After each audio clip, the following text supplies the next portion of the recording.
Hello, my dear students. In today's class, we will study about the properties of vector addition, writing a vector in component form, and few numerical problems. So let us first begin with the writing a vector in component form. Writing a vector in component form. Basically, a vector A can be written as vector A equals to AXI cap plus AY j cap plus AZ k cap. Here AX, AY and AZ are the components of a vector in x, y and z direction respectively. Finding the magnitude of vector in component form. अगर कोई vector component form में दिया हुआ है तो उसका magnitude हम कैसे फाइंड करते हैं? Very simple, you need to do it. If any vector A is written as AXI cap plus AYJ cap plus AZK cap, then mod of vector A or simply A equals to under root of AX square plus AY square plus AZ square, means all the three components will be added after squaring and then under root of this sum is taken. So this is the magnitude of a vector in component form. Direction of vector ए. अगर कोई vector component form में दिया हुआ है तो इसका unit vector या direction vector हम कैसे फाइंड करते हैं? Let us see. We know unit vector of any vector A cap is written as vector A divided by mod of A, और you can write it vector A divided by A. But we know A cap is obtained by dividing vector, and vector we know vector A equal to the AXI cap plus AYJ cap plus AZK cap, and mode of vector A we have just calculated was AX square plus AY square plus AZ square within under root. So this is the direction vector of vector A, unit vector A. Addition of two vectors in component form. If two vectors are given in component form, then how to add them? इनका addition हम कैसे करते हैं? Let us see. We have assumed that two vector A and B are given. Vector A is given such that AX I cap plus AY j cap plus AZ k cap. Similarly, vector B is given as BX I cap plus BY j cap plus BZ k cap. If I assume vector R be their resultant, means vector R equals to vector A plus vector B, then I can say vector A equal to AXI cap plus AYJ cap plus AZK cap plus vector B की जगह मैं इसके component रख देता हूँ, यानी BXI cap plus BYJ cap plus BZK cap.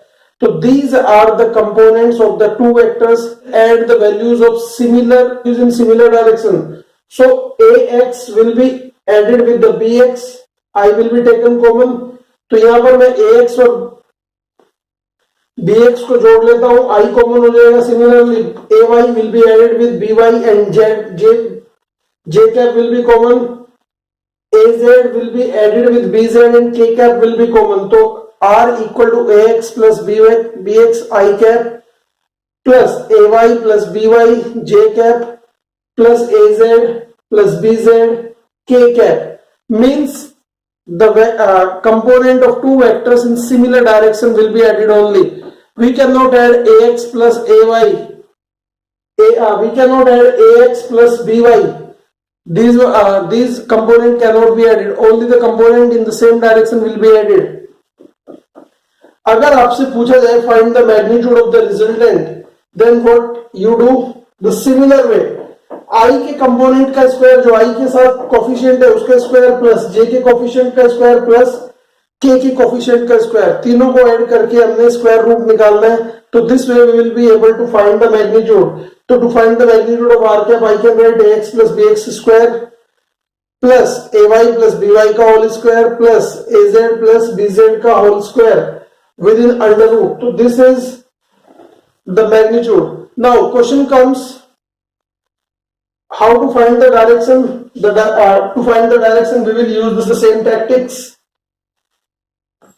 Question is there, find the magnitude of resultant of vector A and vector B such that vector A is given as vector A is given as vector A equal to 3 I cap plus 4 j cap minus 3 k cap.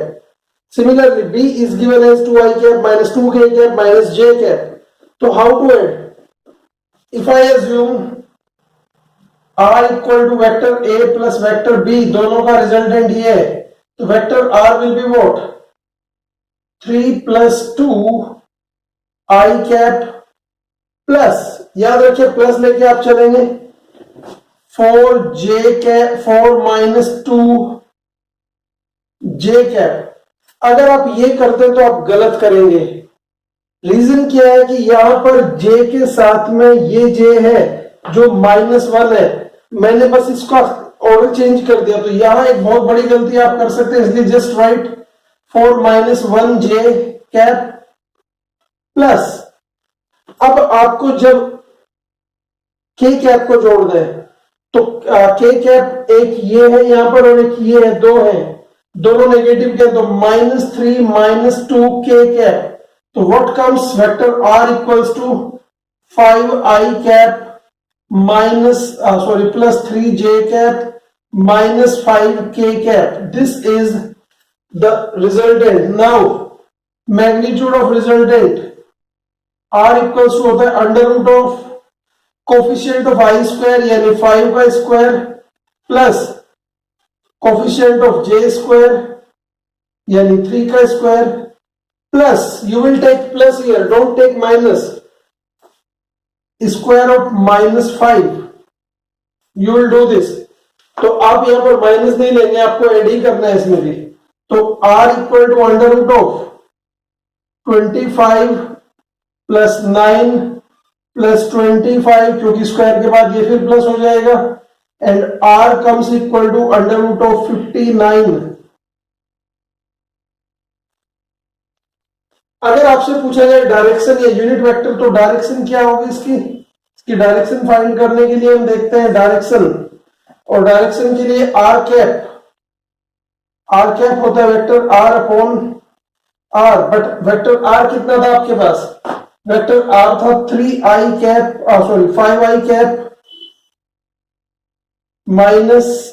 Plus 3 j cap minus 5 k cap divided by under root of 59. तो this is the directional vector. You can also write it as 5 by root 59 I cap plus 3 upon root 59 j cap minus 5 upon root 59 k cap. ये ऐसे भी लिखा जा सकता है और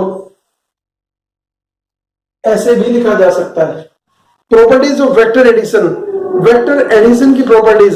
vector addition is commutative, that is vector addition can be written as vector a plus vector b equal to vector b plus vector a. Both can be interchanged. Now vector addition is associative. Vector addition associative भी है. Vector a plus vector b plus c equal to vector a plus b plus vector c. It means group of vector b and c is added first and then this result is added to vector a will be same as group of vector a and b is added first and this result is added to vector c. Then it is called associative property. Vector addition is also distributive. Distributive means if resultant of vector a and b is multiplied by any scalar or any number m, then it can also be written like vector m vector a plus m vector b. Means this product can be distributed to both vector a and vector b, either to resultant or to the individual vectors. Now there comes a question, prove that vector addition is commutative. Vector addition commutative, that we need to prove. To prove it, we can prove vector a plus vector b equal to vector b plus vector a. पहले vector a को हम draw करते हैं. This is vector a. Vector parallelogram मुझे बनाना है. Vector parallelogram बनाने के लिए मैं क्या करता हूं, यहां पर एक वेक्टर b भी खींच लेता हूं.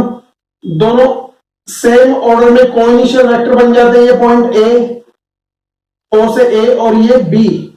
अब मुझे जो पैरेललोग्राम कंप्लीट करना है, वेक्टर बी की टिप पर वेक्टर ए के पैरेलल लाइन खींचता हूं।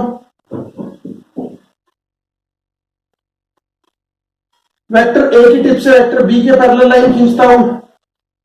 जिस पॉइंट पर दोनों लाइन मिलेंगे that point I am calling C and this will be the tip of the resultant. दोनों को अगर मैं ऐड कर दूं तो ये मेरे पास एक रिजल्टेंट आया। नीचे वाले वेक्टर्स के हिसाब से मैंने इसको वेक्टर आर और ऊपर वाले वेक्टर के अकॉर्डिंग मैंने इसको आर डैश कहा। Although it is the same but मैंने इसकी बस नाम बदल दिए हैं। एक और चीज, मुझे यहां पर दो एडिशनल वेक्टर क्रिएट करने हैं। अगर मैं ए से सी तक देखूं तो इस सेगमेंट की लेंथ उतनी ही है जितनी की वेक्टर जितनी की ए बी की ए से सी एसी की लेंथ ओबी के बराबर है। यानी आई कैन से अगर मैं इसको यही डायरेक्शन दे दूं तो it will be equal to vector B. ये वेक्टर बी का इक्वल वेक्टर बनेगा। अगर मैं बी से सी देखूं तो ये लेंथ ओ से ए के बराबर ही है, क्योंकि पैरेललोग्राम में अपोजिट साइड्स इक्वल और पैरेलल होती है तो दोनों की डायरेक्शन भी सेम है और दोनों का लेंथ भी इक्वल है, यानी it will be vector A. अब अगर मैं यहां पर फिगर से देखूं तो vector O A equal to vector A and that is again equal to vector B C. Similarly I can say vector O B, O से बी तक का vector B equal to vector A C, vector A से C तक का। और vector ओसी को मैंने दोनों तरह से लिखा आर बी और R dash B. From figure, अगर मैं फिगर में देखूं तो इन ट्राइंगल वेक्टर ट्राइंगल अगर मैं देखता हूं तो वेक्टर ट्राइंगल ओ ए सी पहले लेता हूं, ओ ए सी। वेक्टर ट्राइंगल ओ ए सी की अगर बात करें तो vector A and vector B both are in same order, where as vector r is in reverse order, so vector r will be their resultant. I can say vector r equal to vector a plus vector b.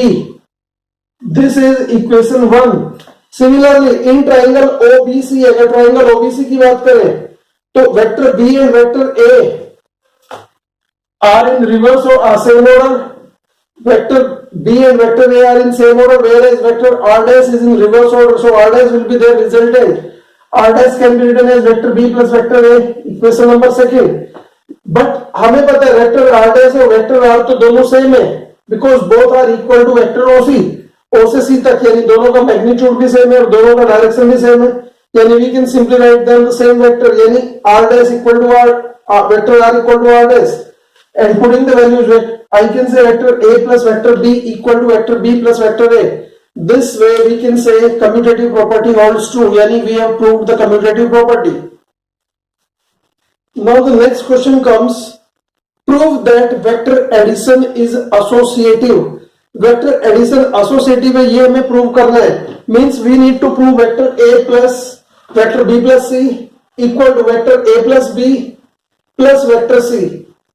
Since three vectors are involved, so we need to draw vector polygon.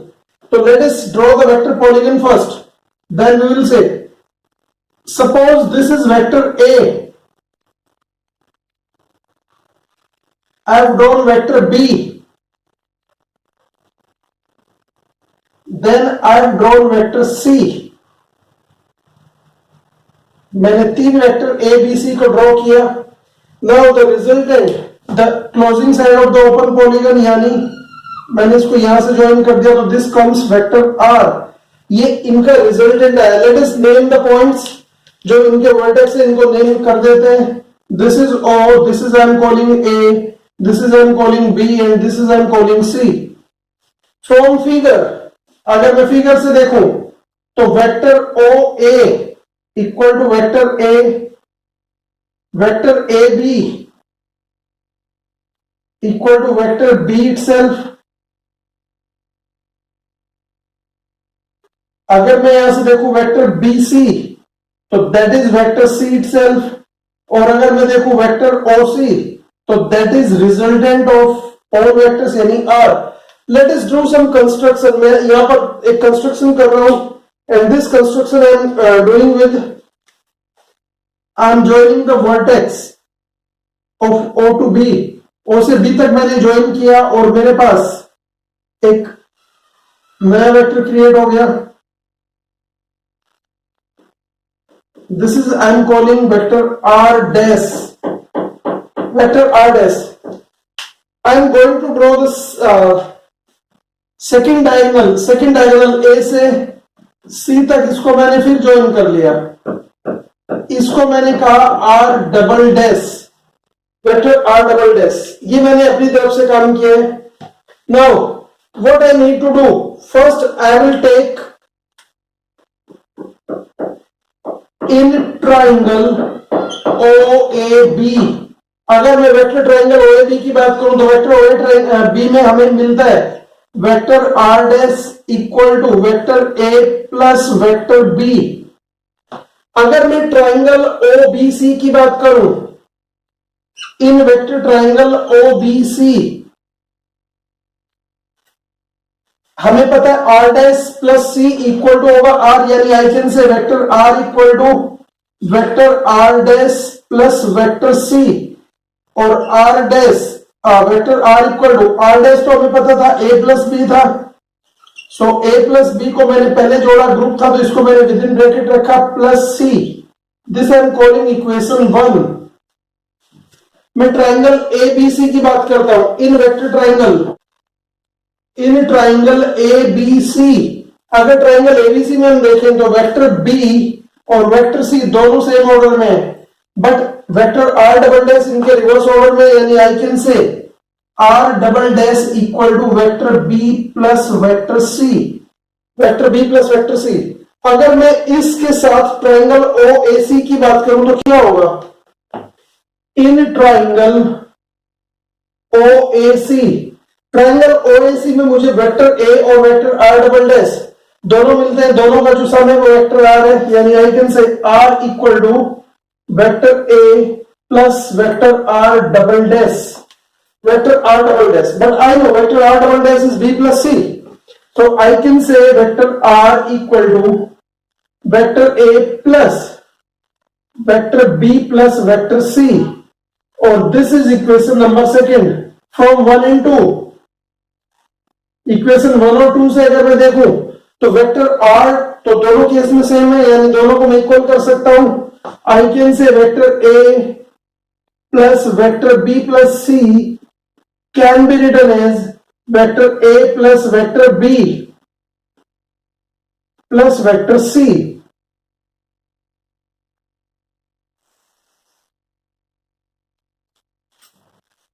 So this is the way we can prove vector addition is associative also. Associative property holds true. So this is all about vector addition. Let's cover a question that is very good question based on vectors. In an open ground, a motorist follow a track that turns to his left at an angle of 60 degree after every 500 meter. Starting from a given turn, specify the displacement of motorist at third, sixth, and eighth turn. Compare the magnitude of displacement to the total path covered in each case. So, how shall we do it? Let us first draw the outline of the track. Question says, starting from this point, this is the first turn. Every turn is of 500 meters, so it is a regular hexagon going to be formed. Angle, this is the line of this path, but after 500 meter the path turns at 60 degree. So here I have drawn a 60 degree angle. This is the line of the path, but after again 500 meter the path turns at 60 degree. This is going to be the 60 degree again. Similarly, at the third turn, path turns 60 degree, then again 60 degree, and if I join, so this is going to be the path A, B, C, D, E, F. This is first turn, this is second turn, this is third turn, this is fourth turn, fifth turn, sixth turn, seventh turn, eighth turn. So motorist is following the track. So I can say AB equals to BC, that is equal to CD, that is equal to DE, that is equal to EF, and at last FA, all are equal to 500 meter. So for third turn, ये हमारे पास 0 turn, first turn, second turn, third turn, fourth turn, fifth turn, sixth turn. After sixth हम देखते हैं seventh turn, and this is the eighth turn. तो मुझे एक तो चाहिए सिक्स टर्न, एक चाहिए एट टर्न और एक चाहिए थर्ड टर्न. तो let us go for the third turn first. Third turn की अगर मैं बात करता हूं तो यहां से लेके यहां तक इसको मैंने ज्वाइन किया. This is going to the displacement, यानी ए से डी तक जो डिस्प्लेसमेंट है that I need to find. अब यहां में कुछ कंस्ट्रक्शन करना पड़ेगा for third turn. What shall we do? यहां से मैंने एक परपेंडिकुलर ड्रॉप कर लिया कुछ इस तरह से ताकि एक रेक्टेंगल बन जाए. डायरेक्टली मेरे पास इसको कैलकुलेट करने का कोई फॉर्मूला नहीं है. यहां से मैंने एक परपेंडिकुलर फिर ड्रॉ कर लिया. ये मैंने कहा G और इसको मैंने कहा H. अब अगर हम ध्यान से देखें तो ये साइड हमारा 500 मीटर है, तो ये GH भी हमारा 500 मीटर ही होगा. ये एंगल 60 डिग्री का था, ये मैंने 90 डिग्री का सेगमेंट कट कर लिया, तो this angle is going to be 30 degree. ये हाइपोटेन्यूज है, ये परपेंडिकुलर यानी sin 30 करके आ जाएगा. सिमिलरली ये एंगल 60 डिग्री का है, ये एंगल हमारा 90 डिग्री का बन गया, तो this angle is going to be 30 degree. तो हम यहां पर देखते हैं for third term how to solve.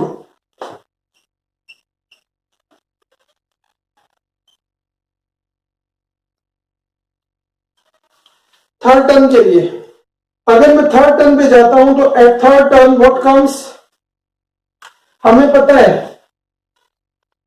Displacement equal to है एडी.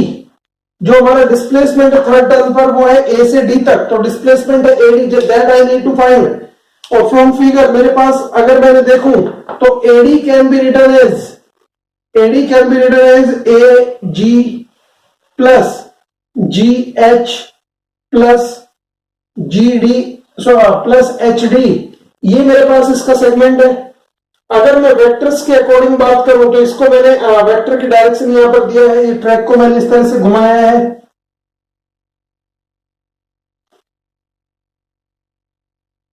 नाउ अगर मैं एजी की बात करूं तो AG is nothing but it is A B sine 30.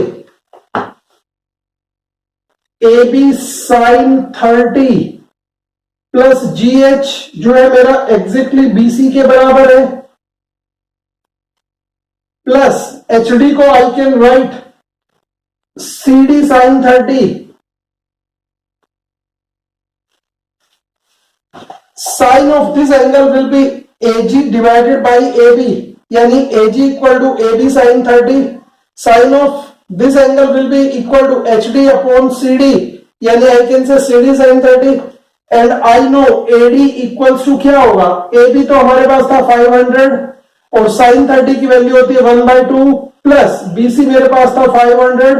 हमने दिया है यहां से सारे वैल्यूज 500 मीटर है,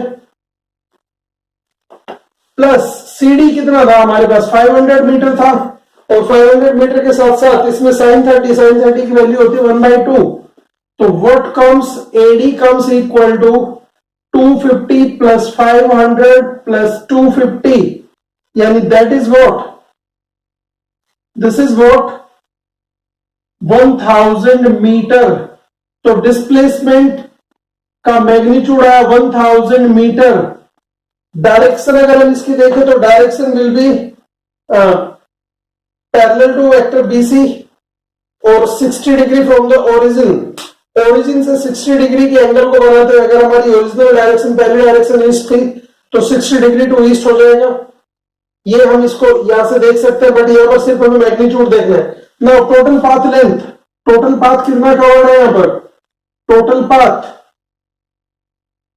पाथ कवर्ड है A B plus B C plus C D.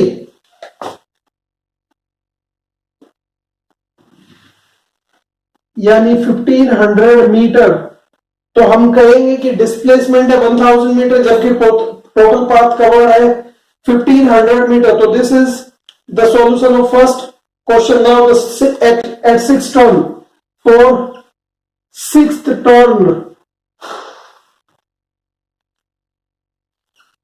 6 turn पर क्या हो रहा है? लेट अस सी 6 टर्न कौन सा है?